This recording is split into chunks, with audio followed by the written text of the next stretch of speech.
Welcome to all. In this lecture, we are going to discuss about Croning-Penny model. We know that metal has positive charged lattice ion or nucleus and negatively charged electrons.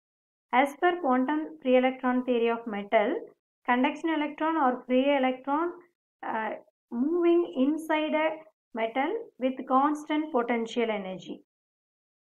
That potential energy must not be equal to 0. This electron will not come out from the metal because it has infinite potential at the surface. So as per quantum free electron theory, in a metal, free electron moves in a constant potential. It will not come out from the metal because at the surface it has infinite potential. As per this theory, there are few successes. That is, this theory successfully explains electrical conductivity, specific heat, thermionic emission and paramagnetism, etc.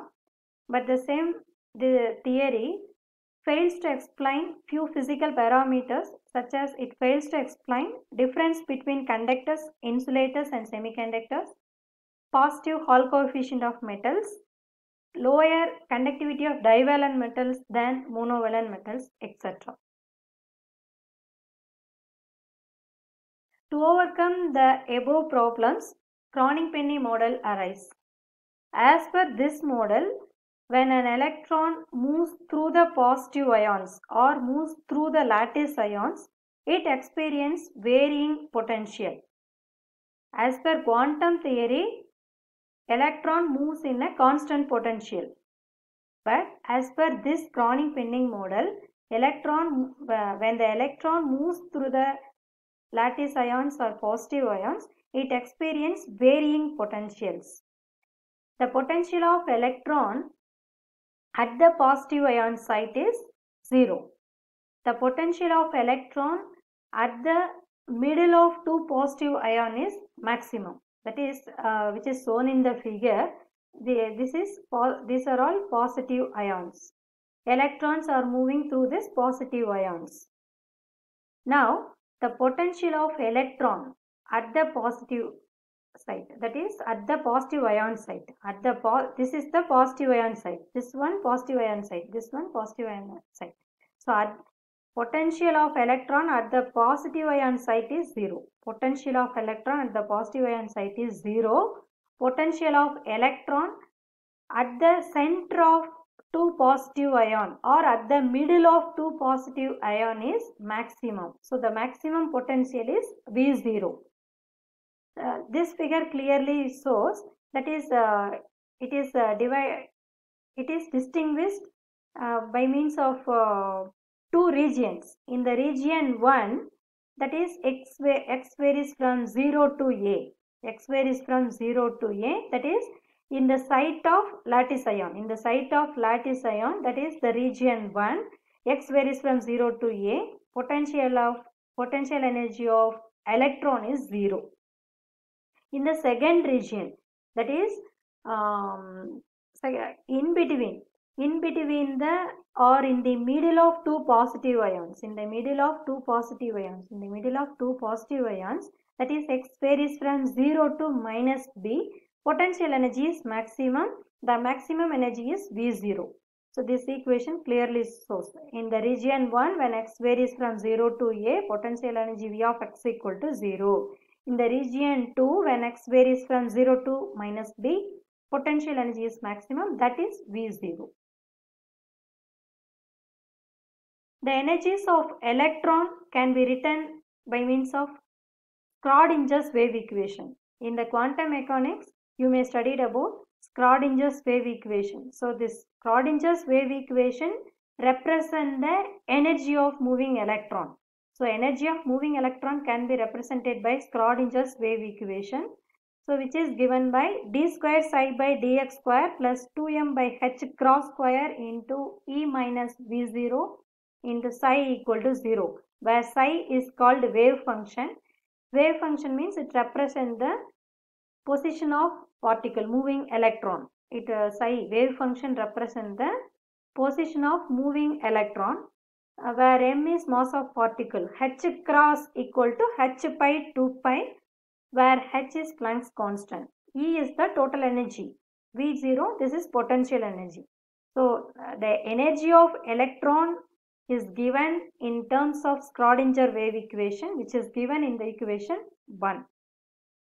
Now we are writing Schrodinger's wave equation for the two regions, region 1 and region 2. We know that region 1 is when x varies from 0 to a.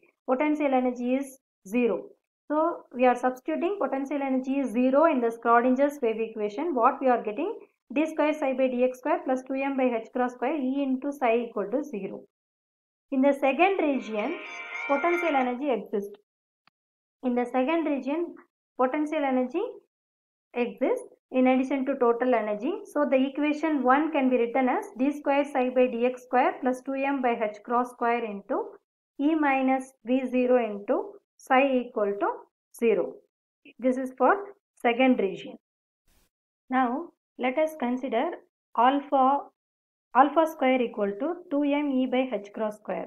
Let us take beta square equal to 2m by h cross square V0 minus E. So we are considering alpha square equal to 2m E by h cross square, beta square equal to 2m by h cross square into V0 minus E. We are substituting these alpha square and beta square values in equation 2 and 3. What we are getting? D square psi by dx square plus alpha square into psi equal to 0. This equation becomes d square psi by dx square minus beta square into psi equal to 0. This is for region 2.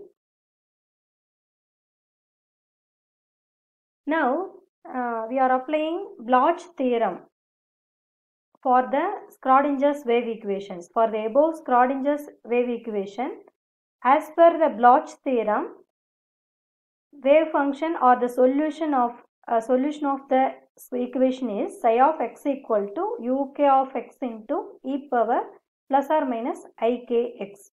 As per the Bloch theorem, particle moving in a periodic potential, the wave function is in the form of psi of x equal to uk of x into e power plus or minus ikx, where uk of x is a periodic function. Its value is given uk of x plus a. So this is the solution for the above mentioned Schrodinger wave equation. Now by using Bloch theorem and also all boundary conditions, the above mentioned Schrodinger equation becomes p into sine alpha a by alpha into a plus cos alpha a equal to cos k into a, where p equal to m v0 ab by h cross square. So when we use Bloch theorem and boundary conditions in the above mentioned Schrodinger's wave equation, and if we simplify, finally what we are getting? This equation. So this is the final equation where p value is written m into v0 into ab by h cross square. We know all these parameter values also. So in this equation shows the relationship between alpha and wave vector k, where alpha is energy values, variation of energy is alpha, k is wave vector. So this final equation shows the relationship between energy values and wave vector k. For some energy values, for the some range of energy, there is no solution as per this equation.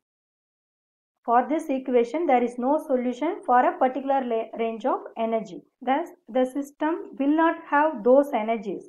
Those energies are called band gap.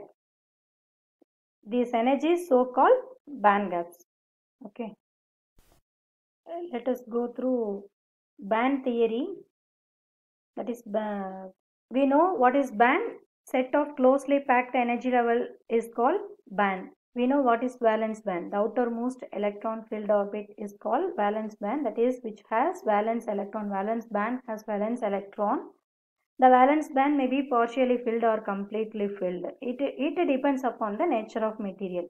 We know that conduction band, which located just beyond the valence band, it has free electron or conduction electron. This band may be empty or partially filled. When it is partially filled, when the valence electron gains some energy and it jumps from valence band to conduction band, now the conduction band looks like it is partially filled.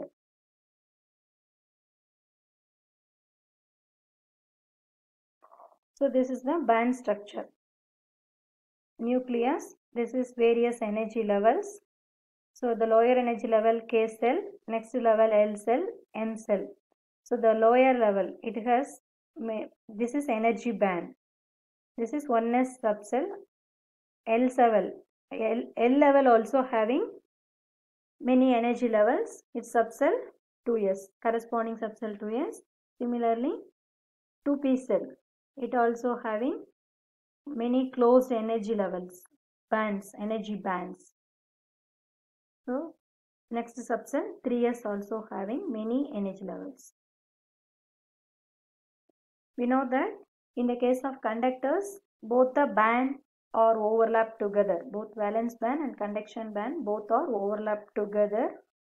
So little bit amount of energy or very few amount of energy is enough to change a free electron, to create a free electron. So here both the bands are overlapped. In the case of semiconductor, there is a small energy difference between valence band and conduction band. Small amount of energy is required to excite a valence electron from its valence band to conduction band. In the case of insulator, this band gap energy is very large. If you apply more amount of energy to the valence electron cannot be able to jump from valence band to conduction band. There is no electrical conductivity exists in insulator. But in the case of semiconductor, you can increase its electrical conductivity either by applying temperature or by adding any impurity atoms. So if you add any impurity atom or temperature, valence electron gains energy and it jumps from valence band to conduction band. It becomes free electron. So now its conductivity increases. So in the next chapter, let us discuss about semiconductors. So in the second chapter, we are going to discuss in detail about semiconducting material and its properties, etc. Thank you.